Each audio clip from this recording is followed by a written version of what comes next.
Most imagine hell as a single unified place, one lake of fire waiting for every fallen being at the end of time.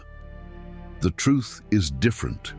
The Bible names at least 4 distinct realms of the dead, and one of them holds prisoners so dangerous their confinement began long before humanity had cities. This is the story of Tartarus. Look at the map the scriptures actually draw. There is Sheol in the Hebrew tradition, the shadowed grave where the dead sleep. There is Hades in the Greek New Testament, the intermediate place of the departed. There is Gehenna, the final lake of fire that receives its inhabitants only after the Last Judgment. And then, appearing only once in the entire New Testament, hidden inside a single verb in the second letter of Peter, there is Tartarus. One reference, one occurrence. And inside that single word, an entire theology of angelic imprisonment. The Apostle Peter chose his terminology with brutal precision. In chapter 2, verse 4, he writes that God did not spare the angels who sinned, but cast them down to Tartarus, delivering them into chains of gloomy darkness, reserved for judgment. Peter, a Jewish fisherman writing to a Greek-speaking audience, borrowed the darkest word available in classical mythology. In the poems of Hesiod, Tartarus lay as far below Hades as the earth lies below the sky, a place of primordial containment, the dungeon of the Titans. Notice what Peter is doing.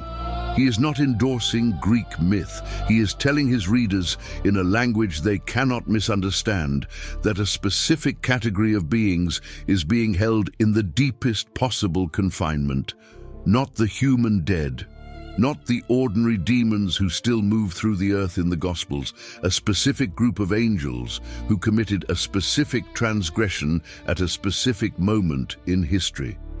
And to know which angels, you have to go back to Genesis chapter 6. Consider the scene the sacred text describes with unsettling brevity, verses 1 through 4. The sons of God saw that the daughters of men were beautiful, and they took wives for themselves from all whom they chose. From that union came the Nephilim, described as the mighty men who were of old, the men of renown. 6 verses of Hebrew narration that shattered the boundary between the spiritual and the physical, between the sons of the heavenly council and the daughters of Adam. Consider the terminology. The Hebrew phrase Bene ha-Elohim, sons of God, appears elsewhere in Scripture only in the book of Job, chapter 1 verse 6 and chapter 38 verse 7, where it unambiguously refers to angelic beings who present themselves before the Lord. The consistent internal witness of the Hebrew Bible identifies these sons of God as members of the heavenly host, not human patriarchs, not the pious line of Seth, angelic beings who abandoned their proper domain. That is the exact accusation Jude will bring against them centuries later. Jude, the brother of James, writes his letter around the year 65 of the Common Era, roughly 2 decades after the crucifixion. In verse 6, he describes angels who did not keep their own position of authority, but left their proper dwelling. The Greek word for dwelling is oikaterion, meaning habitation or residence. The same word Paul will use in the second letter to the Corinthians, chapter 5, verse 2, to describe the resurrection body, a specific dwelling designed for a specific being. These angels left the body designed for them and entered a domain that was not theirs. Jude specifies their sentence with terrifying clarity.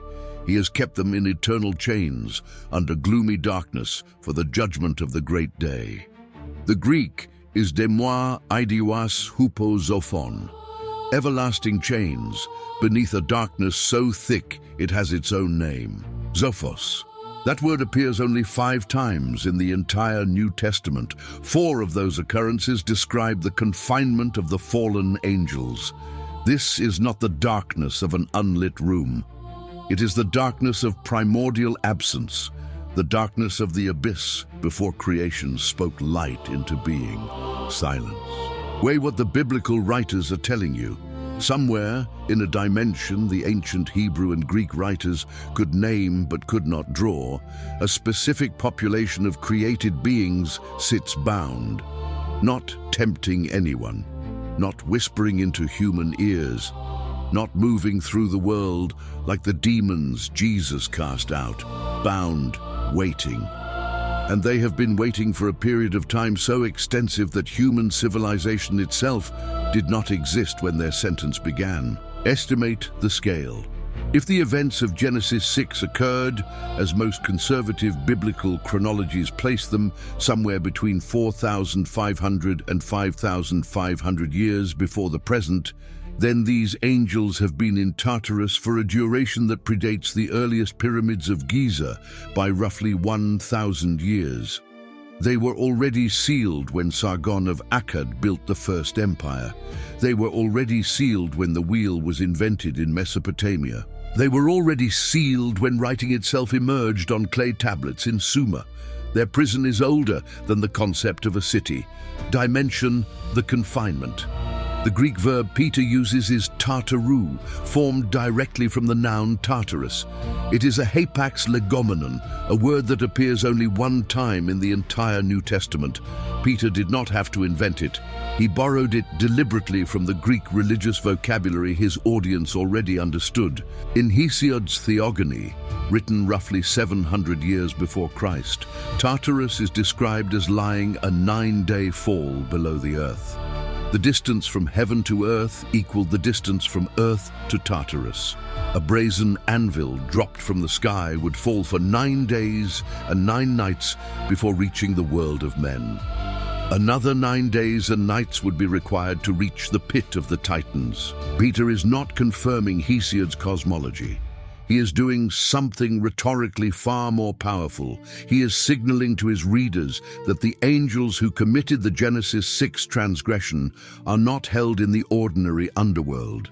They are held in a lower, deeper, more inescapable compartment, a prison beneath the prison. Examine the mechanics of the sentence itself.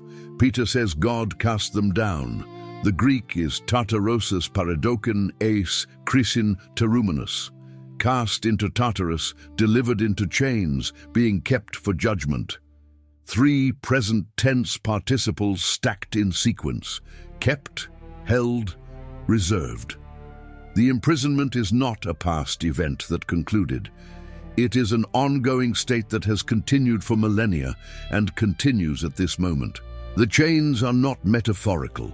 Both Peter and Jude use the same word for chains. Peter writes, Serais Zophu, chains of gloomy darkness. Jude writes, Desmoi Idioa, everlasting bonds. Whatever the metaphysical mechanism, the imprisonment is real, physical in the sense that the spiritual is physical, and structurally impossible to escape by the created being's own power. Now examine what these specific angels did to earn this specific sentence. Return to Genesis 6. The Nephilim were born from the union of the sons of God and the daughters of men. The Hebrew term Nephilim comes from the root naphal, meaning to fall, the fallen ones, or in an alternative etymology, the ones who cause others to fall. The Septuagint, the Greek translation of the Hebrew Bible produced in the 3rd century before Christ, translated Nephilim as gigantes, giants, not merely tall men, a category of hybrid being that had no legal place in creation. Their appearance corrupted the earth. Genesis 6, verse 5, records that the wickedness of man was great in the earth, and that every intent of the thoughts of his heart was only evil continually. Verse 11 states that the earth was corrupt before God and filled with violence. The Hebrew word for violence is chamas, systemic, unrestrained, human-consuming violence. The transgression of the sons of God did not simply produce hybrid children. It produced a world in which human moral existence became untenable. The response of the Creator was catastrophic. The flood of Noah, Genesis 7 and 8, the near annihilation of the human species. 8 survivors on one vessel. Every other human being in existence at that moment perished in the waters. This is the human cost of the Tartarus transgression. Consider what that number represents. If the population of the earth in the pre-flood era reached, as some biblical scholars estimate, somewhere between 100 million and 750 million individuals, then the number of human deaths caused by the corruption unleashed through the fallen angels ranks as the largest single mortality event in the biblical record.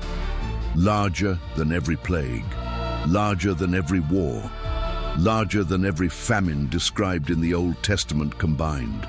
The angels sinned, the humans died. That is the arithmetic Peter is invoking when he writes that God did not spare the angels who sinned. The verb phaidomai, to spare, appears twice in the sequence. God did not spare the angels. God did not spare the ancient world. The parallel is intentional. The judgment of the flood is the judgment of the fallen angels rendered visible in the human sphere. And then Peter adds a third parallel. God did not spare the cities of Sodom and Gomorrah, 3 judgments stacked in succession, 3 categories of transgression, 3 sentences executed, the angels bound in darkness, the pre-flood generation drowned, the cities of the plain reduced to ash. Consider the archaeological weight of that third example. Excavations at Tall El Hammam, north of the Dead Sea, published in the year 2021 in the journal Scientific Reports, documented a thermal event at that site approximately 3,600 years ago. Temperatures exceeding 2,000 degrees Celsius, shocked quartz, melted mud brick, the kind of destruction pattern that requires airburst detonation orders of magnitude beyond conventional fire. Peter's list of divine judgments is not theological abstraction. In at least one case, the physical evidence remains embedded in the soil. The pattern is consistent. When transgression crosses a specific threshold, judgment follows. And for one particular group of angels, the judgment was permanent, immediate, and specifically located. They went to Tartarus. Consider what this reveals about the geography of the biblical unseen. The realm of the dead in Scripture is not undifferentiated. It has compartments. It has hierarchies. It has categories of prisoner separated by category of transgression. Sheol, in the Hebrew Bible, is the general realm of the departed. Everyone goes there, righteous and unrighteous alike. Jacob expects to go there in Genesis 37, verse 35. Samuel is called up from there in the first book of Samuel, chapter 28, verse 15. Sheol is silence, dust, shadow. It is not itself a place of torment. It is the collective grave of the pre-resurrection dead. Hades, in the Greek New Testament, translates Sheol in most cases. Jesus mentions it in the parable of the rich man and Lazarus in Luke 16, where he describes a division within Hades itself, a chasm between the place of comfort and the place of torment. Even the intermediate realm has internal borders. As Gehenna is different. Gehenna is the final destination, the lake of fire. Revelation 20, verses 10 through 15, describes its opening at the end of the age. It is the second death, and critically, Gehenna is not yet operational as a permanent holding place. It receives its permanent population only after the Great White Throne judgment. Tartarus is different from all three. It is not for humans. It is for a specific class of angels. And it is not the final destination either. Peter and Jude both describe the fallen angels as being kept for judgment. They are prisoners awaiting trial. Their current confinement is not the sentence. It is the pre-trial detention. Watch what that implies. The lake of fire receives its permanent inhabitants at the end of history. The bound angels of Tartarus will one day be transferred out of their present cell and brought before the throne. The book of Revelation, chapter 20, verse 10, describes the devil, the beast, and the false prophet being cast into the lake of fire and tormented day and night forever. The Apostle Paul, in the first letter to the Corinthians, chapter 6, verse 3, tells his readers that the saints will judge angels. Not all angels. A specific category, the category currently in Tartarus.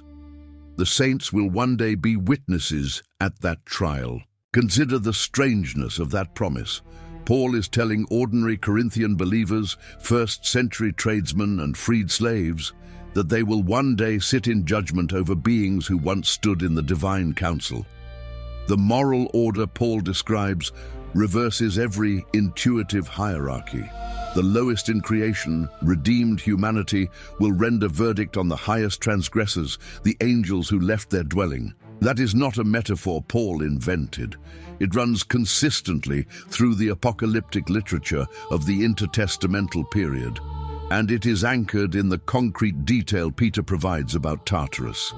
Now trace the linguistic weight of the vocabulary itself. The Greek word zophos, gloom, appears in only two contexts in the New Testament. First, in the descriptions of the fallen angel's prison. Second, in the second letter of Peter, chapter 2, verse 17, where it describes the destination of false teachers who introduce destructive heresies. The parallel is deliberate. Peter is telling his audience that certain categories of human corruption participate in the same darkness that already holds the ancient offenders. The word desmoir, chains, appears in 22 verses of the New Testament, but only in the passages about the fallen angels does it appear alongside the modifier idios, eternal or everlasting. Idios itself appears only twice in the entire New Testament. Once in Romans 1 verse 20, describing the eternal power of God. Once in Jude 6, describing the eternal chains of the fallen angels. Consider what that vocabulary is doing. The same permanence attributed to the divine nature is attributed to the chains that hold these specific angels. There is no time-limited sentence. There is no possibility of parole. The chains share the metaphysical duration of God's own attributes. They are not getting out. Now examine the specific transgression more carefully. The book of Jude, verse 7, provides an interpretive key that many readers miss. Jude compares the fallen angels of verse 6 with the cities of Sodom and Gomorrah in verse 7. He writes that Sodom and Gomorrah, in a similar manner, indulged in sexual immorality and pursued strange flesh. The Greek phrase is sarkos heteros, other flesh, flesh outside the natural order. Jude is drawing a parallel. The transgression of the fallen angels involved the same category of violation, beings crossing the boundary of their created nature to pursue flesh not designed for them. In the case of Sodom, humans pursuing beings outside the category of human. In the case of the Genesis 6 angels, spiritual beings pursuing flesh not designed for spirits. That is the specific charge on their indictment. Boundary violation, category corruption, the intermingling of orders of creation that God had explicitly separated. Consider how significant that categorization becomes in the larger biblical narrative. The consistent theme of the creation account in Genesis 1 is separation, light from darkness, waters above from waters below, land from sea, kind from kind. Every act of creation is an act of drawing a boundary, and every catastrophic sin narrated in the early chapters of Genesis is a violation of a boundary God drew. The fallen angels of Tartarus committed the boundary violation of largest scale in the biblical record. They did not tempt humans to violate a boundary, as the serpent did in Eden. They personally crossed the boundary between the spiritual and the physical, entering a domain their nature was not designed to inhabit and generating offspring that had no legal place in the created order. That is why their punishment is unlike any other punishment described in Scripture. Consider the offspring themselves. The Nephilim of Genesis 6 reappear in the biblical narrative after the flood. Numbers 13, verse 33, describes the scouts sent by Moses returning from Canaan with a report that they had seen the sons of Anak, who were of the Nephilim. Deuteronomy 2 describes the Rephaim, the Emim, the Zamzumim, the Anakim. post-flood populations of giant hybrid beings occupying specific regions of the ancient Near East. Some ancient testimonies describe individual specimens of enormous scale. 1 Samuel 17 verse 4 presents Goliath of Gath at a height rendered in the Masoretic text as 6 cubits and a span, roughly 9 feet 6 inches by modern conversion. Deuteronomy 3 verse 11 records the iron bedstead of Og, king of Bashan, at 9 cubits long and 4 cubits wide, translated as approximately 13.5 feet by 6 feet. The biblical text repeatedly attaches specific measurements to these post-flood populations, and it repeatedly attaches specific extermination campaigns to their removal. The wars of Israel against the Anakim were not ordinary territorial disputes. In the internal logic of the biblical narrative, they were the completion of a purge that had begun with the flood. Even after the deluge, the shadow of Genesis 6 persisted. But the angels themselves, the original transgressors, went nowhere except into chains. Examine the implication for demonology. Modern readers frequently conflate all fallen spiritual beings into a single category: demons, devils, fallen angels. In the biblical text, the categories are more precise. The demons Jesus casts out in the Gospels are active, mobile, capable of speech, capable of possession. They are not bound in Tartarus. They walk through arid places, as Jesus describes in Matthew 12 verse 43. They enter human beings. They enter herds of pigs. The angels in Tartarus do none of these things. There are, in the biblical taxonomy, at least 2 distinct categories of fallen spiritual beings. One category remains active in the present age. That category includes the ordinary demons of the Gospels and the spiritual forces of wickedness Paul references in Ephesians 6 verse 12. The other category, the specific angels who committed the Genesis 6 transgression, is not active. It is confined. It is the exception in the current spiritual order because its transgression exceeded the boundaries of even the ordinary rebellion. Not all fallen angels are equal. Some walk, some are chained. Consider the theological implication. If God bound the Genesis 6 angels precisely because their transgression crossed a category God had drawn, then the current freedom of the ordinary demons is itself a temporary arrangement. Their day of judgment is coming as well. Revelation 12 describes a coming war in the heavenly realm and the casting down of the accuser. Their present activity is on borrowed time. But the bound angels of Tartarus are the precedent. They are the demonstration that God does exercise final containment. They are the visible, doctrinally confirmed proof that the moral order of the universe includes an operational prison for spiritual beings. Now consider the location itself. Where is Tartarus? The biblical text does not provide coordinates because coordinates would misrepresent the nature of the location. Tartarus is not a cavern beneath the Aegean Sea, as Hesiod imagined. It is not a physical space accessible by earthly transportation. Peter's language uses spatial metaphor to describe a metaphysical reality. Down, beneath, cast down. The vocabulary of vertical descent is applied to a location that has no straightforward vertical coordinate in the geography of the physical universe. What the biblical text does affirm is functional.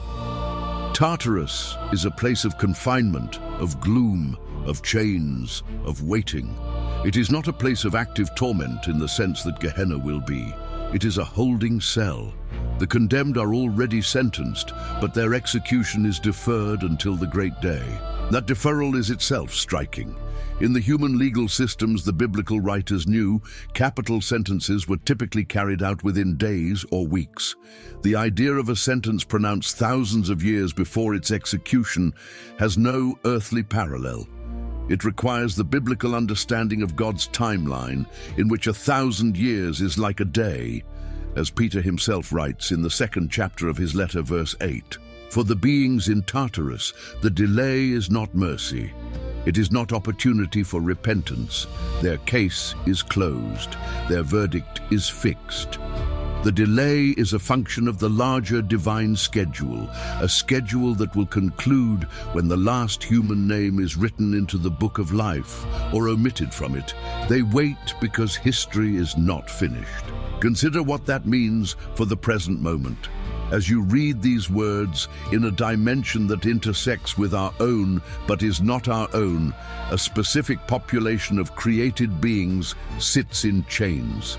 They have been there since before Nineveh, since before Babylon, since before the pharaohs. They will remain there until the final judgment. Their waiting is longer than every empire combined. And when they are finally brought forward, the courtroom will include witnesses whose species did not yet exist when they were sentenced. The redeemed of humanity, according to Paul, will participate in that judgment. The lowest order of creation, transformed by redemption, will render verdict on the highest transgressors. Now the pattern becomes visible in full. The angels who left their dwelling produced the corruption that necessitated the flood. The flood eliminated the human generation that had been contaminated by their transgression. The remnant on the ark carried forward the human line from which Abraham would descend.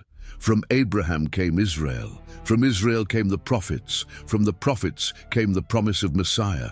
From Messiah came the redemption of a specific population of humans. And that redeemed population will one day judge the very angels whose original transgression set the entire chain in motion. The prisoners in Tartarus did not merely fail, they initiated the sequence that produced their judges.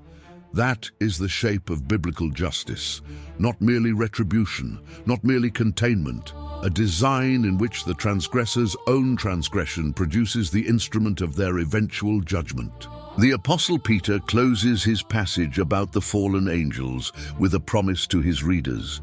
The Lord knows how to rescue the godly from trial and to keep the unrighteous under punishment until the day of judgment. 2 Peter chapter 2 verse 9. The same divine capacity that maintains the chains in Tartarus is available to preserve the faithful in their present trials. The two operations are aspects of a single sovereignty. The chains that hold the ancient offenders are the visible proof that the judge of all the earth does what is right. Weigh the closing weight of what the biblical writers have preserved. In one verb, TARTARUS, appearing only once in the entire New Testament canon, the Apostle Peter opens a window onto the deepest compartment of the biblical unseen. Behind that verb lies an entire history. A transgression at the boundary between orders of creation, a flood that reset the human population, an ongoing confinement measured in millennia, a future trial in which the redeemed will render verdict. The Bible does not linger on Tartarus. It mentions the place in passing, but the mention is enough. It confirms that the moral order of the universe includes a category of transgressor so severe that the punishment could not wait for the final judgment. And it confirms that God's containment of evil is not theoretical. Somewhere right now, a specific population of created beings sits in darkness with no possibility of escape. They have been there longer than human civilization. They will remain there until the final trumpet. The prison is real. The prisoners are real. The waiting is real. Those who left their dwelling to enter a domain not their own were denied every domain thereafter. They now inhabit the one place in the created order specifically designed to hold beings who refuse their design. And one day, the doors will open, not to release the prisoners, but to bring them into the courtroom, where their transgression will be answered by the redeemed generation their transgression once tried to prevent from existing. That is the story hidden inside a single Greek verb. That is Tartarus.